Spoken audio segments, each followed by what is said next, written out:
하나님 말씀은 오늘 디모데후서 2장 2절 말씀입니다. 이 말씀을 다 일어서서 우리가 함께 또 공독하도록 하겠습니다.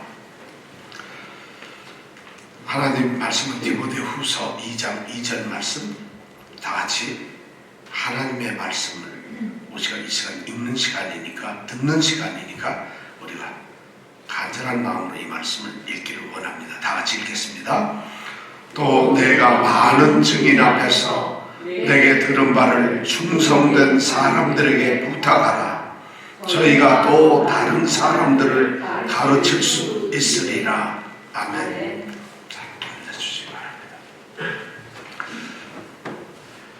지금 바울은 감옥에 갇혀 있죠. 그리고 자신을 따르고 돕던 믿음의 동력자들이 자신을 배반하고 믿음을 변절하고 다 떠나버리고 말았죠. 그리고 날마다 다가오는 이 고난과 환난 때문에 너무 어려운 상태로 바울은 지금 견디고 있죠. 근데 바울뿐만 아니라 에베소에 있는 모든 성도들이, 특히 디모데가 그러한 상황에 지금 놓여 있습니다. 정말 살기 힘들고 정말 예수의 이름으로 살아간다는 것이 너무 힘들어요. 더구나 이 복음을 지키면서 복음 속에서 살아간다는 것이 너무 힘듭니다. 그런 상황에서 바울 사도는 지난주에 이렇게 어려운 환경 속에서 예수님을 믿는 사람들이 가장 먼저 해야 될 것이 무엇인가를 지난주에 우리에게 이제 디모데에게 명령을 했죠. 그것이 뭐냐면 하나님이 주시는 은혜 가운데서 강건하게 되라는 것이었어요.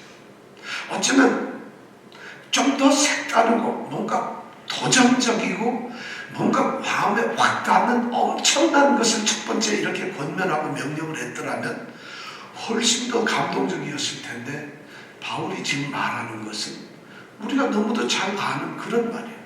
네가 하나님의 은혜를 흠뻑 받으라. 그리고 그 은혜 속에서 강건해져라. 구원의 확신을 가져라. 그리스도를 믿는 그 믿음에 더 굳세어져라. 그리스도를 사랑하고 이웃을 사랑하는 그 사랑에 더 깊어져라. 이것이 바로 바울이 첫 번째로 명령하는 거였어요.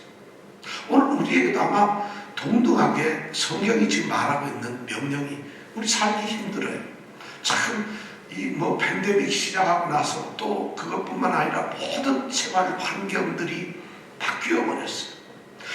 2년 전에 우리가 살아왔고 계획했던 그 삶의 모습들이 지금은 전혀 달라졌어요. 그때 아마 살던 사람과 오늘 살던 사람들이 전혀 보면 전혀 다른 세상이라는 걸 알 수 있어요. 삶 세상이라는 걸. 우리는 벌써 2년 반이라는 이 세상을 거쳐왔고 2년이라는 세상을 거쳐왔기 때문에 그냥 익숙해져 있지만 2년 전에 살던 사람들이 어디 먼 데 갔다가 2년 뒤 오늘날 만약 이 세상을 보면 자기가 2년 전에 봤던 세상하고 너무 달라졌어요. 지금 그런 세상에 우리가 살고 있거든요. 이런 때 우리에게 들려주시는 첫 번째 명령이 은혜를 받아라. 은혜 가운데서 강한 성도들이 되어라. 이것이 바울의 첫 번째 질문이었어요. 그리고 명령이었어요. 자, 그리고 두 번째로 이 바울 사도가 사랑하는 성도들에게 주는 명령이 바로 오늘 말씀이에요. 오늘 말씀은 한마디로 말하면 복음을 계승하라는 거예요. 복음을 이어받아서 그것을 지키고 그리고 그것을 전해주라는 말씀. 복음을 받아서 지키고 그리고 그 복음대로 살면서 살고 있는 복음, 내가 깨닫고 있는 그 복음을 다음 세대로 넘겨주라는 것이죠. 이것이 오늘 두 번째 바울이 우리에게 들려주는 명령이고 디모데에게 들려주는 명령이에요. 바울은 말이죠, 자기 스스로가 복음을 받아가지고 그 복음을 전파하고 전하는 사도의 사명을 가지고 있었어요. 그런데 복음을 전하는 그 사명 거기에만 머무르는 것이 아니라는 것이에요. 지금 옥에 갇혀서 어쩌면 1년 안 되어서 처형당하고 죽게 될 그 자신이 이 복음을 내 대에서 끝나버리면 어떻게 될까? 내가 지금 복음을 전하는 사도인데 내가 여기서 죽어버리면 이 복음은 어떻게 될까? 이 하나님의 말씀은 어떻게 될까? 지금 그걸 염려하고 있는 것입니다. 물론 자기는 복음 전하는 자로서 그 사명을 감당하면 모든 것이 완성되죠. 그러나 진정한 복음 사역자는 복음이 자기가 죽으면 끝나는 것이 아니라 이 복음이 주님 오시는 그날까지 계속 전파되고 전승되는 그것을 바울 사도는 지금 생각하고 있다는 것이죠. 그걸 염려하고 그것을 지금 기도하고 있다는 것이죠. 그래서 오늘 2절에 있는 말씀이 바로 그 이야기를 하고 있겠어요. 만약 바울이 선포하던 복음이, 사도들이 선포하던 복음이 그 당대에서 또 끊어지고 말았다면, 그들의 복음, 이 하나님의 말씀을 전하는 이 일들이 그 사도들이 살던 그 시대 2000년 전에 끝나고 말았다면 우리에게 복음이 전해지질 않아요. 우리는 예수를 믿을 수가 없고 복음을 알 수가 없어요. 지금 이 자리에 나와 있는 것이 아니라 우리는 지금 집에서 또는 친구를 만나고 다른 일을 하고 있을 거예요. 이 땅에는 하나님의 복음을 통해서 하나님의 교회가 세워지지도 않았을 거고 하나님을 믿는 사람도 없었을지 몰라요. 지금 바울은 주님이 오시는 그날을 바라보면서 단순한 복음의 전파를 넘어서서 복음이 그 다음 세대로 전승되는, 계승되는 그 일을 지금 디모데에게 부탁하고 있다는 것입니다. 바울 스스로가 우리 디모데후서 1장에서는 그 말씀을 1장 13절 14절에서 바울 사도가 했던 말이 뭐예요? 내게 들은 바 바른 말을 본받아 지켜라. 내가 부탁한 아름다운 것들을 지켜라. 지켜라 했어. 디모데에게 지키라. 내가 부탁한, 내가 말한 그 복음의 삶을 지켜라. 복음대로 살아라. 이 말이었어. 근데 거기에서 끝난 것이 아니라 2장에 들어와서 이 환난을 겪고 나니까 바울 사도가 생각하는 것은 이렇게 환난이 되면 복음이 막힐 수 있을, 복음이 잘못될 수도 있고 복음에 문제가 생길 수도 있으니까 이제 복음을 다음 세대에 넘기는 이런 일을 지금 부탁하고 있는 거예요. 오늘 2절은 우리가 이 복음이 어떻게 다음 세대에 전파되어서 우리까지 또 우리를 통해서 다음 세대까지 어떻게 전해질 것인가 하는 것을 오늘 2절을 통해서 우리에게 알려주고 있습니다. 복음은 어떻게 세대를 통해서 대대로 전파될 수 있을까 하는 말씀을, 이거는 일반적으로 전도하는 것, 복음을 선교하는 것과 조금 더 다른 문제죠. 선교가 당대에서 머무는 것이 아니라 주님이 오시는 그날까지 말씀이 전파되고 복음이 전파되는 그 일을 2장 2절에서 지금 말씀을 하고 있다는 것이에요. 자, 그렇다면 우리가 오늘 이 말씀을 세 가지 정도로 한번 생각을 해봐야 될 것 같아요. 과연 우리가 다음 세대로 전파되어야 할, 전승해야 될, 넘겨주어야 될 그 복음은 무엇인가, 어떤 것인가? 그리고 그 복음을 다음 세대에 넘겨준다면 어떻게 넘겨줘야 하는가? 그리고 그 복음을 넘겨준다면 어떤 사람들이 넘겨줘야 하는가 하는 말씀이 오늘 2장 2절을 통해서 우리에게 알려주고 있다는 것입니다. 자, 그렇다면 먼저 전승되어야, 계승이 되어야 할 복음은 뭘까요? 무엇을 우리가 계승해야 되고 무엇을 전달해야 될까요? 오늘 2절 말씀에 보니까 내가 많은 증인 앞에서 내게 들은 말, 많은 증인 앞에서 바울 사도로부터 들은 거예요. 내가, 디모데가 많은 증인들 앞에서 바울 사도로부터 들은 것이에요. 이것이 바로 복음이라는 것이에요. 이걸 한마디로 말하면 복음이라는 거죠. 바울 사도는 디모데에게 복음을 전했고 말했고 가르쳤어요. 그러니까 바울 사도가 말을 하고 전했으니까 디모데는 들을 수밖에 없던 거고, 그래서 지금 바울 사도는 나한테서 들은 것을, 이것을 네가 부탁하라고 얘기를 하고 있어요. 바울이 들은 것이 뭘까요? 바울이 그리고 말한 것이 뭘까요? 복음이란 뭘까요? 바로 그리스도 예수의 말씀이고 그분에 대한 말씀이에요. 복음은 우리가, 복음 그러면 어떻게 정리할 수 있을까요? 복음은 이렇게 정리할 수 있어요. 하나님이 세상을 이처럼 사랑하사 독생자를 주셨어요. 저를 믿는 자마다 멸망치 않고 영생을 얻게 한다. 이것이 복음이에요. 하나님이 사랑하셔서 아들을 보내셨어요. 그 아들이 십자가에 죽어요. 그래서 우리 죄를 용서해주고 그를 믿는 사람들은 영원한 생명을 얻습니다. 이 소식을 전하는 것이 바로 복음이라는 거죠. 그 가운데서 주님께서는 이 땅에 계시면서 많은 말씀을 가르치셨어요. 그리고 가르치시면서 어떻게 살아야 할까 하는 그 교훈을 우리에게 말씀을 하셨어요. 그걸 전체를 합쳐서 복음이라고 말합니다. 그 복음이 오늘날 우리에게 하나님의 말씀으로 남아져 있다는 것이죠. 바로 이것을 전달하라는 것이죠. 그럼 이 하나님의 말씀, 성경, 이 복음은 바울은 도대체 어디서 이걸 알고 얻었을까요? 이렇게 남에게 부탁하고 디모데에게 부탁해야 될 이 복음을 어디서 받았을까요?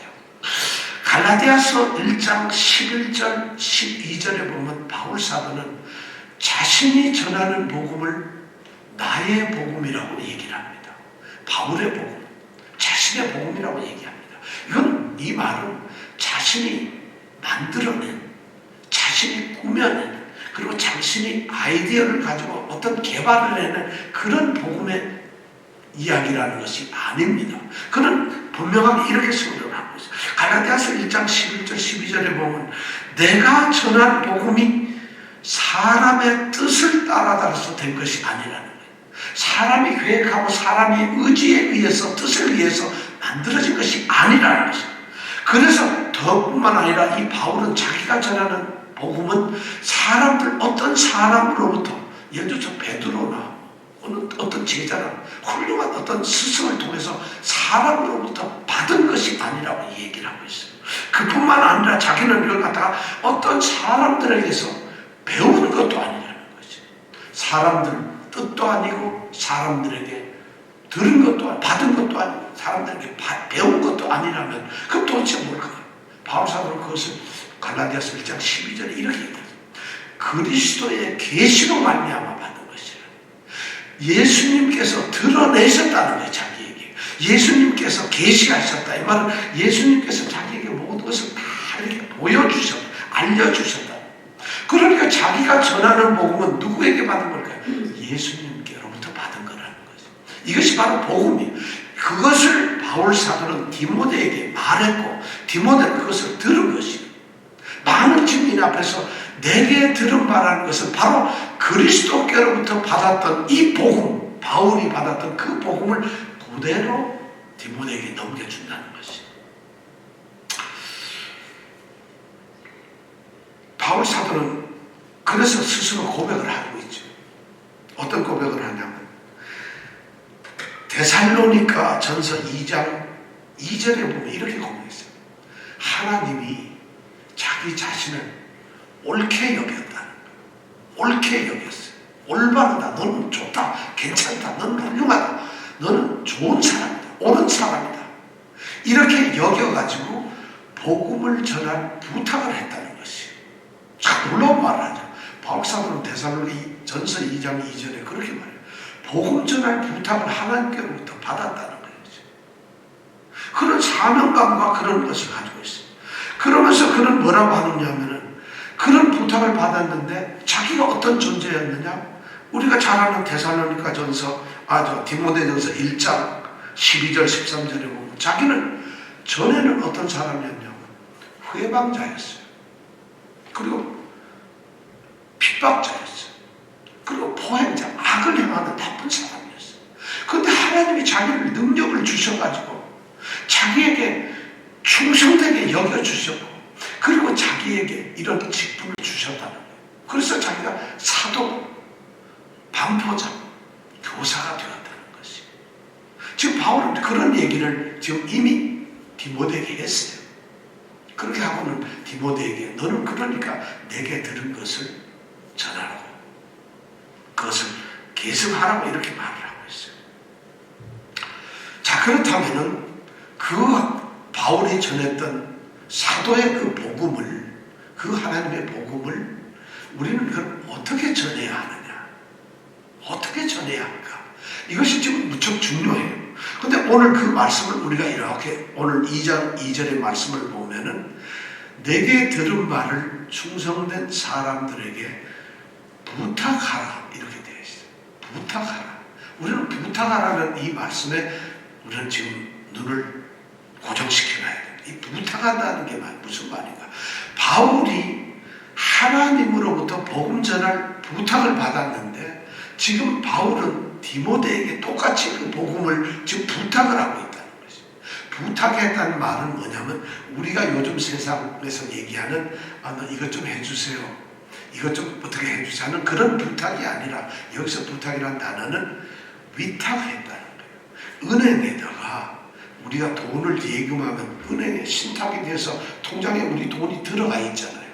우리가 은행에 있는 시크릿 어떤 거기에다가 우리의 금요한 것을 귀중품을 집문서 또는 증권 증서 이런 걸 보관시키면 그 시크릿 그 함에다가 잘 보관시켜 주잖아요.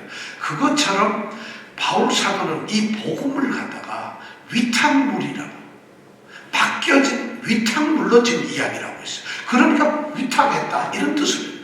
그래 하나님께서 내게 위탁을 하셨고 그 위탁된 복음 위탁물을 자기는 그대로 지금 누구에게? 디모데에게 지금 위탁을 하고 있다. 그럼 디모데는 바울이 주는 그 복음이라고 하는 그 위탁물을 지금 받는 것이. 우리는 복음을 위탁물이라고 생각하는 이 바울 사도의 이 말에 정말 관심을 가져야 돼요. 왜 그는 위탁물이라고 했을까요? 복음은 말이죠. 자기가 만들어 꾸며내는 게 아니에요. 복음은 말이죠. 하나님께서 우리에게 맡긴 복음은 우리가 조금 변조시키고 좀 갈아서 이쁘게 만들고 더 좋게 만들고 이러는 것이 아니에요. 그냥 하나님께서 우리에게 주신 하나님의 말씀을 그대로 존속을 해야 돼요. 그렇기 때문에 바울 사도는 하나님의 말씀 하나님께 받은 걸 갖다가 함부로 어떻게 할 수 없기 때문에 그대로 했다는 거예요. 그렇다면 우리가 세상에서도 위탁물을 받게 되면 어떻게 관리를 해야 되죠? 절대 분실해서는 안 돼요. 잃어버려서는 안 돼요. 그리고 그 부탁을 받은 그 위탁물을 갖다가 혹시 잘못해서 깨뜨리거나 그렇게 하면 안 되는 거잖아요. 거기에 무슨 문제가 생기면 안 되는 거잖아요. 바로 이 복음이란 그런 것이 어떤 복음 자체를 갖다 변질을 시켜버리거나 복음을 왜곡시켜 뒤틀려버리게 만들거나 아니면 복음을 모양을 슬쩍 바꿔버리거나 복음에다가 뭘 슬쩍 빼거나 더 넣어버리거나 이런 일을 하면은 안 되는 거죠. 맡겨진 복음은 그 위탁물은 위임된 물건은 그대로 그것이 바빠지지 않게 완전하게 그대로 되어 있도록 우리가 지키는 것이. 그리고 그걸 그대로 복음을 전하는 것이. 복음을 전한다는 말은 이거 계시면 어떻게 하느냐면 바로 하나님의 복음을 순수하게 그대로 전하는 거지. 그래서 바울 사도는 이걸 위탁물이라고 생각하고 내가 너에게 부탁한다, 위탁한다 이렇게 말하고 있는 것입니다. 사실 오늘날 이 교회나 우리 교회에서 이 목사님들이나 이 복음을 전하는 사람들이나 복음을 가르치고 하나님의 말씀을 가르치는 사람들에게 있어서 하나님의 복음 이 말씀이 위탁물이라고 하는 의식을 갖는 것이 너무 중요합니다. 그렇지 않으면 이 복음을 적당하게 이야기를 해버립니다. 뭐 이런 것이 있잖아요. 우리가 여러분들도 다 신앙생활 오래 하셨잖아요. 그러면 우리가 일반적으로 이렇게 신앙생활 오래 하신 분들이 성경 말씀이 이렇게 이제 있는데 이렇게 두꺼운 하나님의 말씀인데 이 말씀을 어떤 부분은 어렵거나 이해하기 힘들거나 스스로 판단해서 별로 중요하지 않다 해서 어떤 말씀은 전혀 말씀을 선포하지 않고 가르치지 않는 경우가 있어요. 그런 경우가 있어요. 이 말씀은 좀 이해가 안 되고 우리에게 별로 도움이 안 되고 그리고 이 말씀은 그냥 족보만 써놓은 거야. 이 말씀을 그냥 어디 누가 누굴 낳고 한 거니까 이거 가르칠 필요도 없는 거야. 뭐 이런 식으로 해서 하나님의 말씀을 취사 선택해서 가르치는 분들이고 전하는 분들이 있어요. 이거는 위탁물을 잘못 관리하는 겁니다. 복음은 그래서는 안 돼요. 우리는 복음이 있는 그대로를 그것에서 빼거나 더하지 않고 있는 그대로를 전할 필요가 있어요. 오늘 목사님들에게 교회에서 말씀의 선포가 그렇게 되는 것이 너무 많아요. 사실 참 안타깝습니다. 그 다음에 뭐 또 하나 제가 이거는 좀 특별한 거라서 말씀드리는데 이 예화를 쓰는 거예요. 예화를 재미난 얘기를 하죠. 그럼 우리 집사님들 재미난 얘기하면 좀 이렇게 졸거나 깜빡하다가도 딴 생각하다가도 금방 눈이 들리잖아요. 왜냐하면 얘기가 재미있고 뭐가 유익한 것 같으니까요. 근데 이 예화라는 것이 뭐냐면 세상에서 일어났던 사람들에게서 일어났던 그 현상을 잘 적용해서 이걸 가지고 하나님의 말씀을 설명하는 거잖아요. 좀 이해를 돕도록 이렇게 예화를 쓰는 거잖아요. 너무 중요해요. 예화를 쓰는 것이. 그것이 나쁜 것이 아니에요. 그러나 가장 중요한 것은 이 예화는 세상의 삶의 방식이나 세상의 삶의 가치예요. 그리고 세상에서 살아가는 그런 모습들이에요. 이것을 하나님의 말씀으로 우리가 이렇게 도움을 주기 위해서 사용을 하다 보면 성경이 갖는 본질적인 가치나 본질적인 그 의미보다는 전혀 다른 세상의 기준을 가지고 하나님의 말씀을 설명하는 경우가 생겨요. 뭐 예를 들면 이런 거 우리가 쉽게 보는 거죠. 하나님은 아버지인가요? 엄마인가요? 어머니인가요? 어떠세요? 하나님 어머니 그런 사람 하나도 없죠. 하나님 아버지 그러잖아요. 그럼 하나님을 아버지로 다 부르니까 하나님은 남자구나. 그럼 하나님은 아버지인데 근데 아버지처럼 자애롭고 듬직하고 모든 것을 하시고 나를 돕고 나를 지키고 가정을 책임지고 뭐 이런 훌륭한 아버님의 상도 있지만은 오늘날 보면 대다수의 아버지 중에는 그렇지 않은 사람이 있어요. 일 다닌다고 회사 다닌다고 새벽같이 나가서 자식들이 있는지 없는지 우리 저지난주에가 이효령 선생님 딸이 잠옷 입고 와서 아빠 하고 이러는데 알았어 가라. 이런 아빠들이 너무 많잖아요. 만약 우리 하나님이 그런 분이라고 연상이 된다면 어떻게 되겠어요? 그러니까 세상의 어떤 예화나 세상의 어떤 이야기들은 세상적인 기준에 의해서 만들어지는 세상의 어떤 원리에 의해서 만들어지는 이야기들이잖아요. 왜냐하면 우리가 이 땅에 살아가면서 사는 거잖아요. 근데 이거를 마치 하나님의 얘기를 좀 이해를 돕기 위해서 썼는데 우리 머릿속에는 하나님의 성경적 원리보다는 세상의 이런 이야기가 기억에 남는다는 것이에요.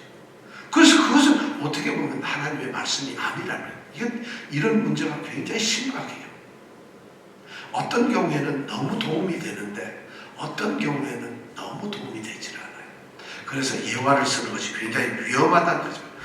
진리의 본질적인 그 실상을 잘못 전할 수가 있다는 것이죠. 오늘은 예를 들어서 우리가 지금 위탁물을 전달하는 이 교사로서 목사로서 이 일 중에 그런 것이 있다는 거예요. 왜냐하면 우리는 위탁물을 받은 것이에요. 그대로 전혀 달라짐이 없이 원형 그대로 있는 그 순전한 복음을 우리는 지켜야 되고 전해야 된다.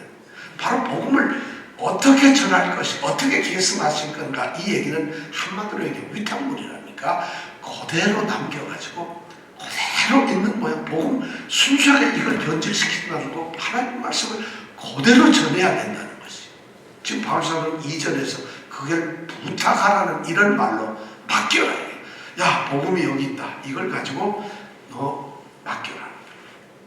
그럼 그 맡은 사람도 복음을 받고는 이걸 이대로 또 넘기는 거예요. 이걸 이거 좀 바꿔서 요게 낫겠구나. 요렇게 받아라. 하면 안 된다는 것이죠. 왜냐하면 복음은 위탁물이니까 변형이 돼서는 안 된다는 것이죠. 자 그럼 우리는 계승이 되어야 될 복음이 무엇인가? 그리고 그 계승되어야 될 복음을 어떻게 계승을 해야 할 것인가? 전해야 할 것인가에 대해서 생각을 했어요. 이제 세 번째. 그럼 이걸 계승하고 복음을 전해야 될 어떤 사람들이 그걸 해야 될까요? 누구에게 그걸 맡겨야 될까? 믿음 좋은 사람한테 맡겨야 될까? 아니면 남보다도 조금 더 믿음이 있는 사람들에게 맡겨야 할까? 아니면 어떤 사람들에게 좀 세상에서 좀 지위가 높은 사람, 그리고 헌금 많이 하는 사람, 그거 장로시켜야지.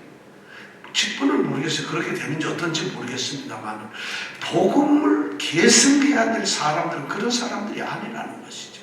오늘 복음을 계승해야 될 사람들이 누구냐? 두 가지 모델을 이야기해요. 두 가지 어떤 특성을 가지고 있는 특징적인 사람을 오늘 성경은 바울 사도가 디모데에게 얘기하고 있어요. 첫 번째가 뭐냐면 또 내가 많은 증인 앞에서 내게 들은 바를 부탁하는데 누구에게 부탁하죠?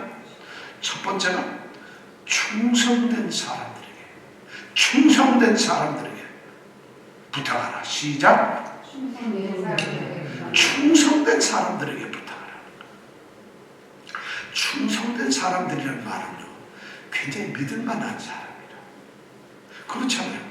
이걸 맡겨야 되는데 믿을만한 사람한테 맡겨야죠. 신실한 사람, 정직한 사람, 반드시 정말 목숨을 내놓고도 이걸 해낼 끝까지 순교하는 데까지 가더라도 이 일을 위해서 전심전력해서 이것만을 위해서 할 수 있는 그런 사람들에게 복음을 개선시키도록 해야 된다는 것이죠. 그것을 충성된 사람이라고 바울 사도는 표현하고 있어요. 우리가 충성이라는 건 뭐예요? 충성이라는 말은 그냥 단순한 말이 아니에요.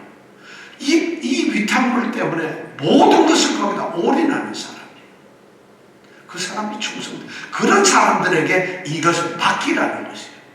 잘못 맡겨놓으면 장롱에다 넣어놓고 잊어버려요. 장롱 면허 만들듯이 그냥 그런 거 아무 소용. 복음은 그런 것이 아니기 때문에요. 이 맡겨진 물건 이것 때문에 복음 때문에 충성할 수 있는 그런 사람들에게 맡겨야 된다. 그렇게 위탁을 시켜야 된다는 것이죠. 그런 사람들은 어떤 사람들일까요? 바울 사도는 디모데 전서, 우리가 디모데 후서를 지금 하고 있는데 디모데 전서 3장 1절에서부터 7절 사이에 그런 사람이 어떤 사람들인가, 어떤 자격을 갖춘 사람들인가 하는 것에 대해서 말씀을 했어요. 우리는 이것을 배웠어요, 이미. 혹시 여러분 아세요? 어떤 사람들이 이걸 맡겨야 되는지?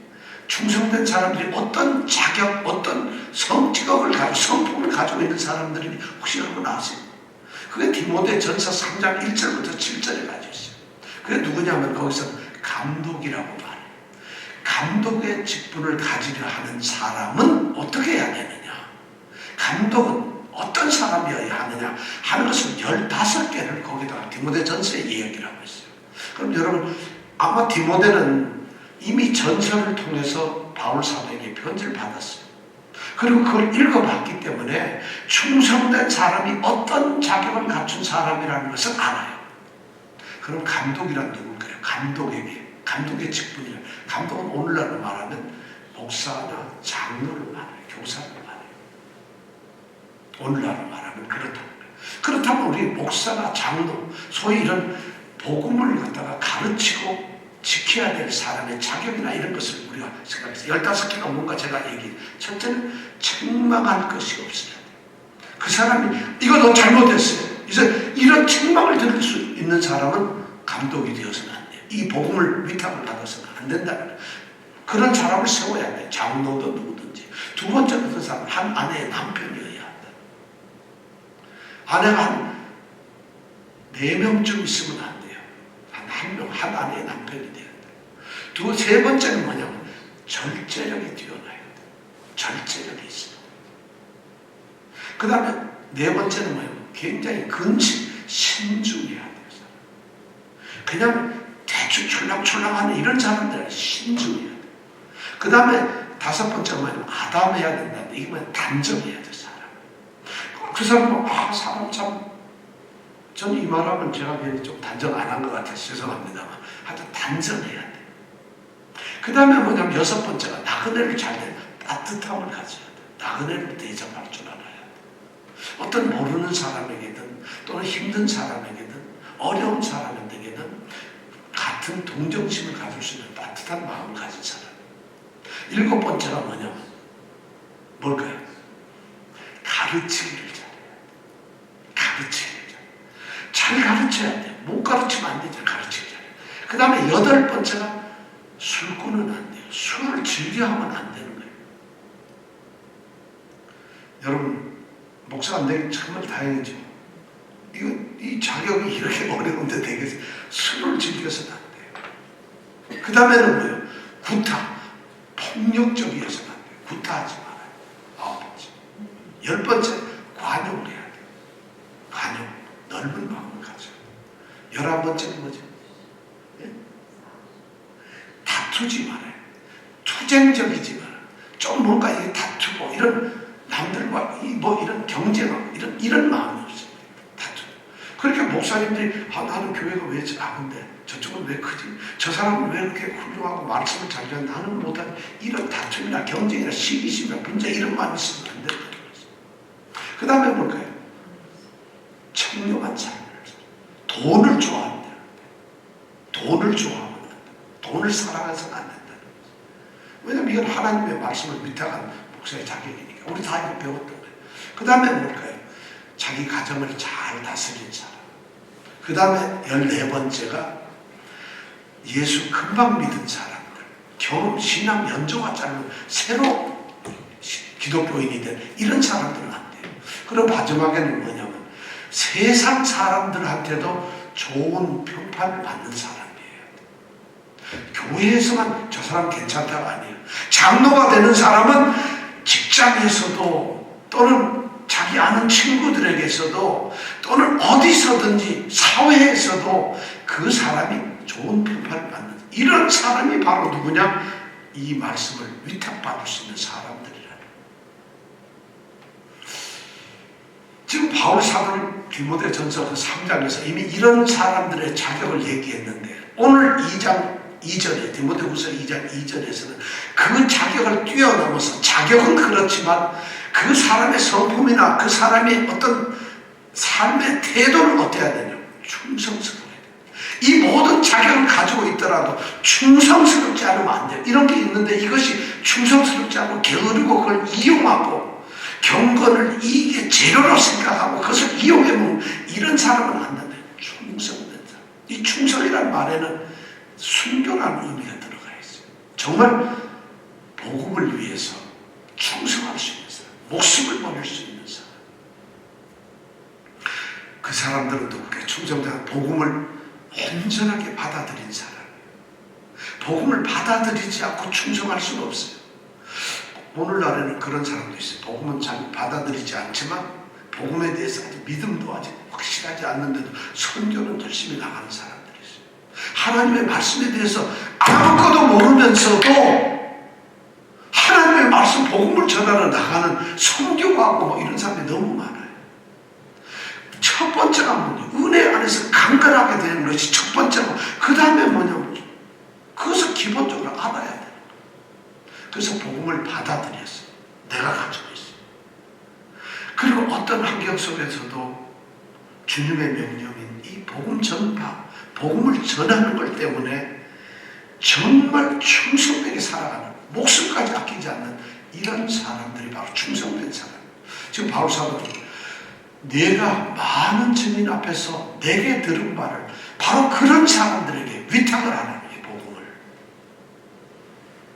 복음을 그렇게 위탁을 하고 얘기를 하고 있어요. 자, 첫 번째가 충성된 사람. 자, 두 번째는 어떤 사람일까요? 두 번째 어떤 사람? 충성했어요. 두 번째는 오늘 그 다음 말씀을 읽어볼까요? 자, 그 다음 말씀을 같이 한번 읽어보겠습니다. 제가 그 앞에 먼저 읽을게요. 또 내가 많은 증인 앞에서 내게 들은 바를 충성된 사람들에게 부탁하라. 그 다음에 읽어볼까요? 시작. 저희가 또 다른 사람들을 가르칠 수 있으라. 내가 충성된 사람에게 전달하면 저희가 바로 그 사람들이 다른 사람들에게 어떻게 가르칠 수가 있다는 거예요. 가르칠 수 있는 사람이에요. 디모데에게 내가 지금 복음을 전달했는데 디모데는 그것을 충성된 사람들에게 전해주면 충성된 사람들 저희가 또 다른 사람들에게 가르칠 수 있어요. 문제는 가르칠 능력이 있는 사람.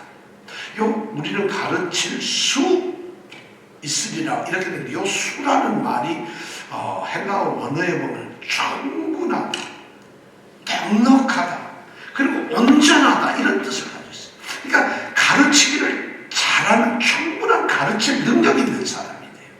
자, 우리는 전달할 수 있는 사람들의 세 가지를 이제 볼 수 있어요. 첫 번째는 어떤 자격, 15가지에 대해서 우리는 들었어요. 자격이 있어야 돼요. 그 다음에는 중요한 것이 뭐냐. 자격만 가지고는 안 되고 그 사람의 태도가 어떠냐. 충성스러워야 돼요. 자격도 갖추고 있고 충성만 되면 아니에요. 마지막 세 번째가 바로 가르치는 능력을 갖는 거예요. 가르칠 수 있는 능력이 있어요. 능력이 없으면은요, 충성돼도 가르치질 못해요. 어떤 사람은 믿음이 너무너무 좋은데 가르치라고 아무나 못해요. 아무것도 못하는 사람들이 있다. 이 세 가지, 자격과 태도와 능력을 가지고 있다. 이 가르치는 능력이에요. 충분한 가르칠 능력을 갖는 것은 정말 어떻게 보면 너무 중요한 거예요. 그러니까 교사로서 세움을 받을 수 있는 사람들은, 하나님의 복음을 전해야 되는 교사로서 세움을 받는 사람은 가르칠 수 있는 능력이 있어야 되는 것이죠. 그래서 바울 스스로는 자신이 반포자, 복음을 막 선포하는 사람, 사도, 복음을 전하기 위해서 보내는 사람, 그리고 자기는 교사라고 그랬어요. 선포도 하고 가지만 가서 뭐예요? 복음을 가르치는 사람이에요. 그렇게 자신을 그렇게 이야기를 한 것이죠. 사실 이 진리가 전달되는 것은 말이죠. 뭘로 전달? 복음이 전달되는 것은 우리 이 말씀으로 전달이 됩니다. 말씀으로 전달되는 거예요. 왜냐하면 복음은 제일 처음에는 복음은 하나님이 세상을 이처럼 사랑하사 독생자 주셨다. 저를 믿는 자는 멸망치 않고 영생을 얻는다. 그러니까 믿어라. 예수 그리스도를 믿어라. 예수 그리스도는 하나님의 아들이다. 하나님이 자기 독생자를 주셨다. 이런 복음이 기록되고 정리된 것이 바로 성경이잖아요. 그럼 이 진리를 전달하고 복음을 전하려면 오늘날은 이 성경 말씀으로만 전달이 되는 것이에요. 다른 것으로 전달이 되는 것이야. 왜냐하면 복음이 성경 안에 있으니까, 전부 다니까. 그럼 성경을 전한다는 것이 뭘까요? 하나님의 말씀을 전한다는 게 성경책을 갖다 주는 걸까요? 이건 책을 갖다 주는 거예요. 그럼 성경 말씀을 전한다는 것이 뭘까요? 하나님이 세상을 이처럼 사랑하사 하고 그걸 제대로 얘기만 해주면 그게 성경을 전하는 걸까요? 아닙니다.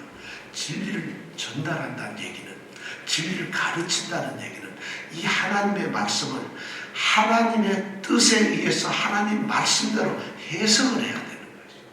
이것이 무슨 의미고 무슨 뜻이고 어떤 의미를 가지고 있다 하는 것을 스스로 해석을 해서 그 해석된 말씀을 전하는 거예요. 요대로 하는 것이 아니에요. 설교라는 것이 뭐냐면 하나님의 말씀을, 말씀에 나와 있는 걸 빠뜨리지 않고 그대로 이해할 수 있도록 해석하고 해석해서 정리해서 가르치는, 교리를 만들고 어떤 주장을 만들어서 그걸 전하는 것이 바로 설교예요. 그럼 가르치려고 하면은 기본적으로 성경을 읽고 성경의 뜻을 이해하고 성경을 바로 하나님의 뜻에 의해서 이것을 잘 적용하고 해석을 하고 이것의 뜻의 의미를 파악하고 이런 것을 할 수 있는 기본적인 능력이 있어야만 가르칠 수가 있죠. 그래서 이 말씀을, 하나님의 말씀을 가르친다는 것이 힘들어요. 그래서 가르친다는 것은, 성경을 가르친다는 얘기는 이 성경책을 가르치는 것이 아니라, 성경의 말씀을 가르치는 것이 아니라 성경 말씀에 나와 있는 것을 하나님의 뜻과 하나님의 말씀으로 잘 해석이 된 말씀을 가르치는 것이에요. 그래야만 그렇구나 하고 성경 말씀을 보면서 이건 이렇게 해서 이런 거구나. 우리가 바로 성경 말씀을 배우는 거예요. 그걸 배우는 거예요. 그러니까 저는 너무 깜짝 놀랐는데, 목사님들이 성경 읽고도 무슨 뜻인지 모르고 엉뚱한 소리를 하는 분들이 너무 많아요. 성령께서 막 읽어준다는데 성령 안 받는 목사님이 어디 있겠어요? 근데 성령께서 안 가르쳐 주셨는지 성경 말씀에 대해서 엉뚱한 소리를 한다는 거죠. 그러니까 이단이 나오는 거고, 그러니까 가짜들이 나오는 거예요. 그거를 신학교 3년 동안 배워가지고 할 수 있는 것이 아니잖아요. 어떻게 하나님의 이 위대한 말씀을 3년 동안 배울 수가 있어요? 신학대학원은 3년인데 저도 3년 동안 열심히 했지만은 성경 이 말씀을 가르쳐주는 과목은 아무도 없어요. 별로. 전부 신학적인 이야기들, 기독교회의 교회사들, 교회 목회를 어떻게 해야 하는가 이런 것들만 막 가르치는 거지. 하나님 말씀 성경처럼 창세기서부터 요한계시록까지 넣고 이 말씀을 읽으면서 이 말씀은 이런 뜻입니다. 이걸 가르치질 않아요. 성경에서. 그럼 우리가 하나님의 복음을 어떻게 전해야 할까요? 그런데 그렇게 해도 끊임없이 이건 그러니까 공부를 하고 연구를 하고 해석을 해야 되는 것이잖아요.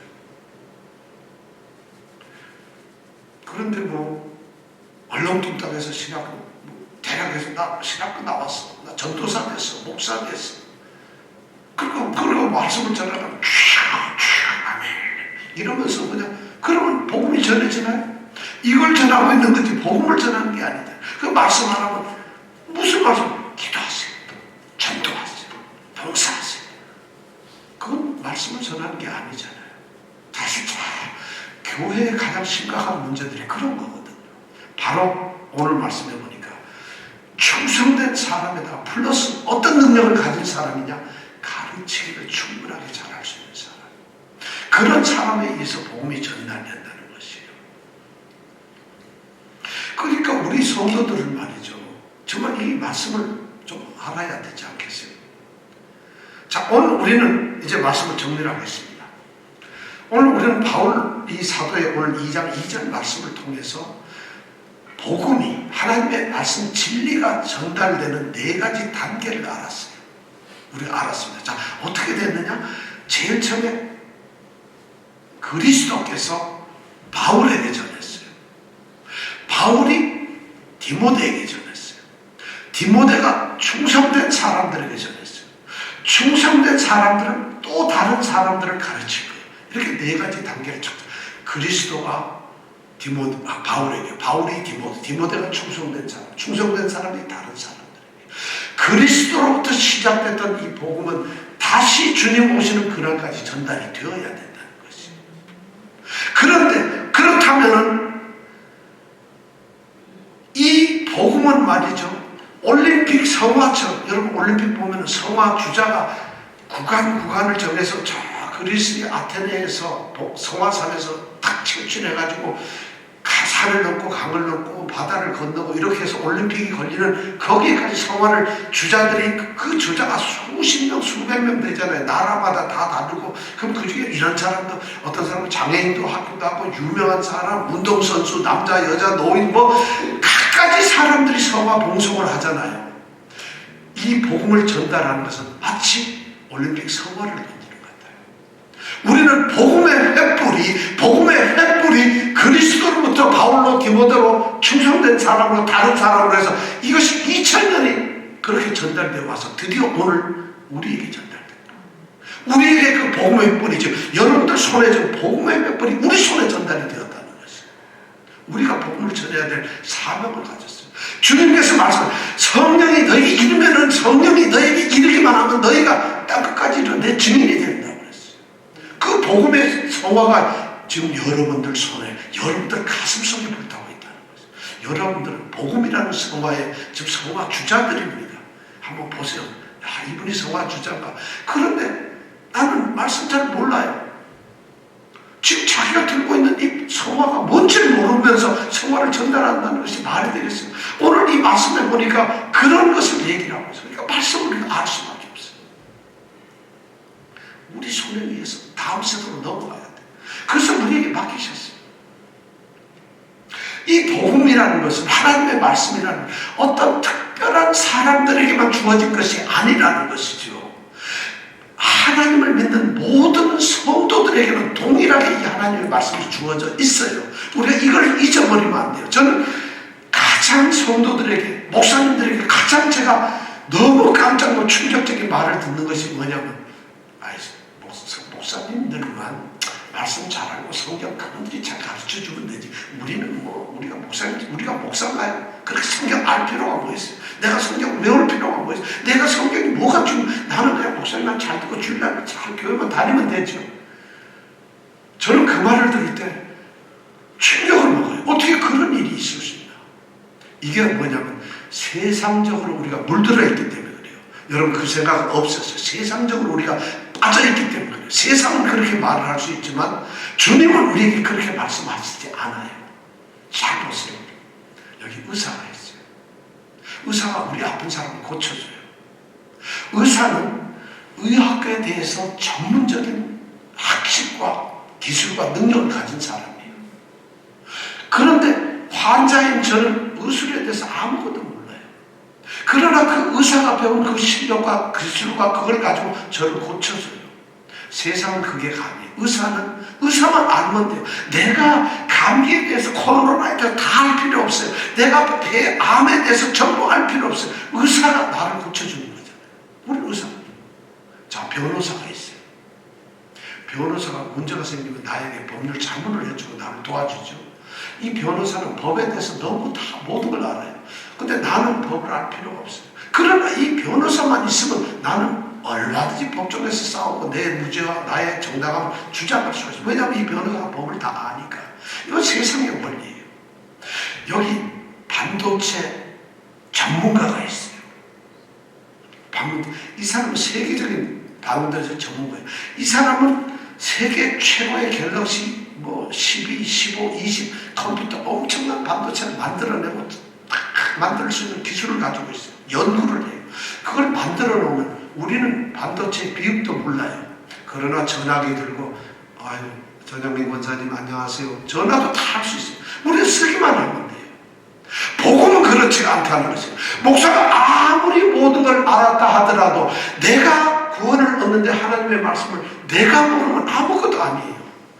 목사가 아는 것하고 나하고 관계없어요. 세상의 이치는 이 사람들이 알면은 나를 가서 도움만 받으면 되는데 구원은 하나님께서 내게 하신 말씀이에요. 이 말씀은 목사에게 한 말씀이 아니라는 거예요. 그러니까 이건 목사들은 어떻게 제가 목사가 된 이유는 조금 더 말씀을 잘 알고 싶어서 그랬던 거지. 성도들도 동일한 것이에요.